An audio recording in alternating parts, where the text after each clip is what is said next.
So today I'm going to tackle that ultimate problem that all gardeners face: space. We all run out of it sooner or later, and I think we all need to come to the conclusion that we all need to grow up. Just like all gardeners, I have to try and tackle that problem of finding space when there isn't any. You know, I haven't got the luxury of having acres and acres of land, so I need to be really clever with all my space, you know, and finding space when there isn't any by using obelisks, you know, trellis, A-frames for runner beans, you know, planting things across the fences. And today I'm going to build a rustic, beautiful archway in the middle of my plot that can grow all my pumpkins this year. So let's get that done.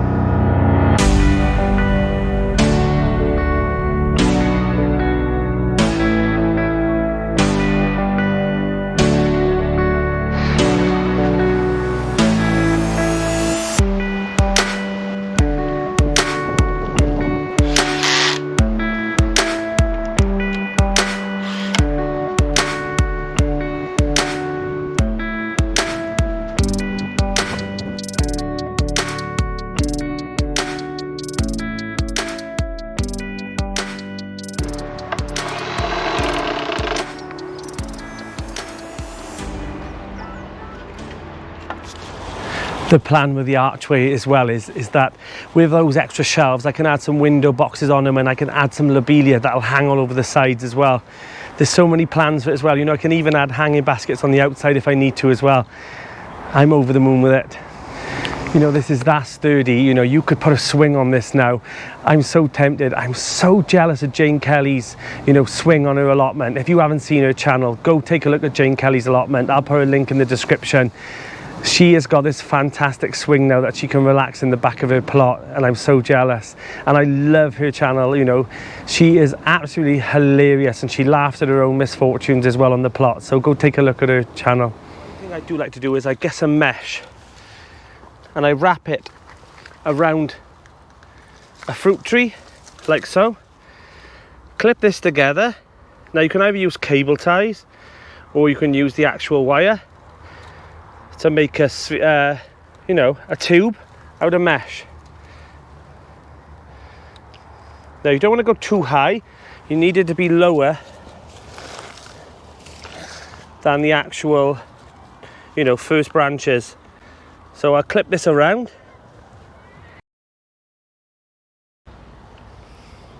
Like so.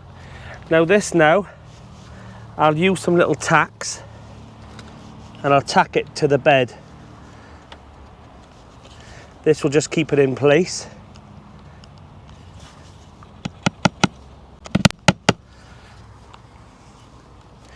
It doesn't have to be too stable, you know, it's just for some flowers, so, you know, a little bit of a stability on it, and that's okay. There you go. Now you don't want it interfering with the tree too much, but this will be perfect. And then all I do is get some sweet peas or something that, you know, you want to climb up, plant it in, and this will climb all around this, and it'll look beautiful as well. So you're using the, you know, this area that I wouldn't have used by just using some spare sweet peas with. Now this one I'll plant down here, ensuring that it goes up this trellis.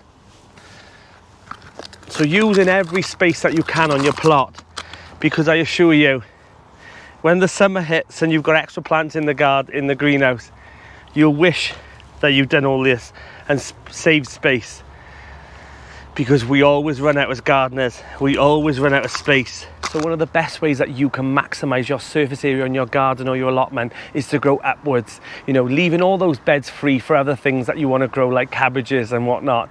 By growing upwards, you're getting an extra harvest by using such a small area of space. You know, I use things like the root trainers, which are amazing. You know, they are quite flimsy, I must admit, but they are perfect because you need that deep pot area for the roots to grow in. You know, you clip them together, fill them with soil, pop the beans or peas in, and they grow perfect in these, you know, opening them up, not damaging the root area. Other things that I use are these deep root trainers from ContainerWise. You know, I've been sent so many peas and beans and plants and flowers to maximize my space this year by growing upwards, and I'm so grateful for everyone that sent me them. So if you have sent me some, thank you so much. One that I was so excited to try is the Rhondda Black Runner Bean. Now these are native to the area that I live in. So Jen from Jen's Garden Adventures, she sent me these, and I'm so excited because I didn't even know about them. So I'm so excited to try them out because they're native to the area. Rhondda is only about 20 odd minutes away from my house. So they're one thing that I'm so excited to try. Other things that I'm going to be growing this year are my saved seeds, you know, my Blauhilde beans. I sent these to so many YouTubers to try, you know, and even some viewers as well, you know. They messaged and said, can I have some? I just sent them all out. These were saved. I saved so many. They give such an amazing array of flower first, and then afterwards you get these lovely black French beans, you know, and yeah, they're perfect for storing as well. Other things that I'm growing are from like Bill and Val's Allotment. They've sent me the Kent blue peas. I'm going to use them as mange tous, and also because they make the most beautiful flower arrangements as well. You know, they will look amazing. I'm going to grow them over one of the archways. They also sent me the Pongo French dwarf beans that everyone raves about, and I'm so excited. So thank you so much, guys, for sending me those. Other things that have been sent to me is also Terry King sent me the Liberty, you know, beans. So you know, everyone have said how amazing they are as well. So thank you, Terry, for sending me those. I'm also going to be growing the legendary King Tut purple peas. I've grown these for about 3 years now. Legend has it, like Howard Carter, when he excavated King Tut's tomb, he found these jars of peas that were stored because they were given as food towards the afterlife. And legend has it that they brought some back, and they've been growing them in the UK since, and they've also been sent all around the world now. It's a legend, and whether or not it's debatable if it's true or not, but I like to think that it is true. So I will be growing those as well again this year. I mean, I've got so many other things. The Abundance Climbing French bean. I've got the Blue Lake that I love using. You know, I've got so many here. I'm also going to be doing the French Dwarf Yin Yang beans, and they are amazing to look at. You know, how can they? You know, they don't even look natural. You know, look at those beans. You know, they're like black and white, and yeah, I'm so excited to grow them this year. But I've got so many to choose from. But I think I'm going to have to keep putting trellises all around my plot so that I can at least try a few of each. So what I'm going to do is I'm going to fit these up, put them all in this root trainer. They fit inside here, and then you clip all these in, and then the perfect thing about it is this goes on top then to keep them nice and warm. But the one thing that you need to be mindful of is pop something heavy on here, because those mice and rats, if they get in your greenhouse or in your shed, they will take this off easy without some weight and take out all your peas overnight. Right, let's get this sorted.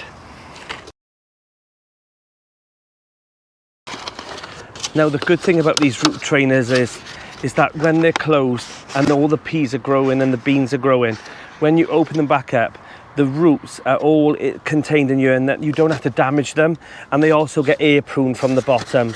So I do like these, but they do break after a few years, so that's the only thing about them. So that's why I'm kind of trialing out the new ones from ContainerWise and seeing how we get on there. But I do like these though, apart from the fact that they become brittle after a few years. They are handy to use, and you know, they stay in there nice and tightly. Right, fill it up with compost and let's grow some more beans.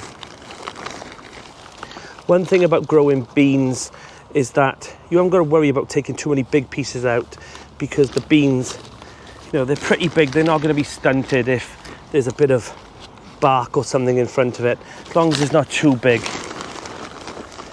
So, you know, I am taking out big pieces if I know that they're going to impact on the growth. So don't overthink that you need to sieve all your, you know, your bean compost.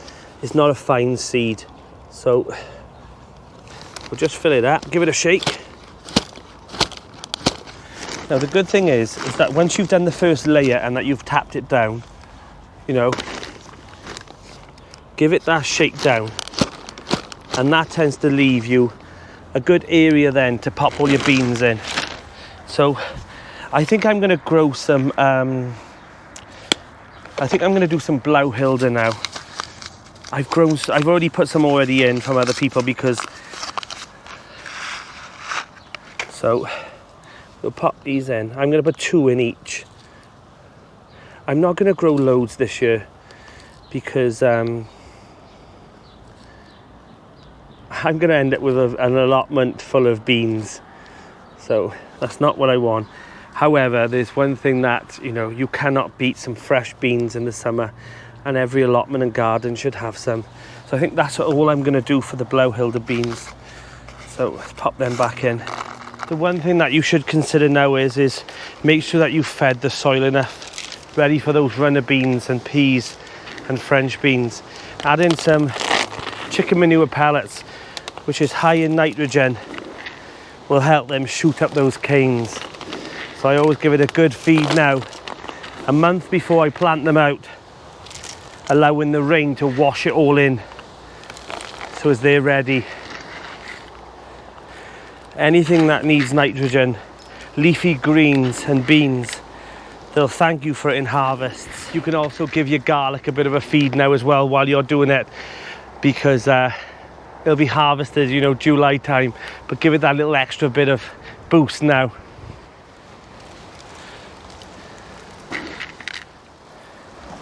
I'm absolutely over the moon with this, you know, this archway. It's rustic, it was free, you know, and it was using something that would just rotted down in the forest floor, you know, and I'm sure I'll have a few years out of it. And the pumpkins will look great growing all over here. You know, whether or not you're growing over archways, you know, teepees, A-frames, obelisks, you know, and also on trellises, you know, save your space and grow up. So take care, guys, and thanks again for watching. I'll see you all again soon.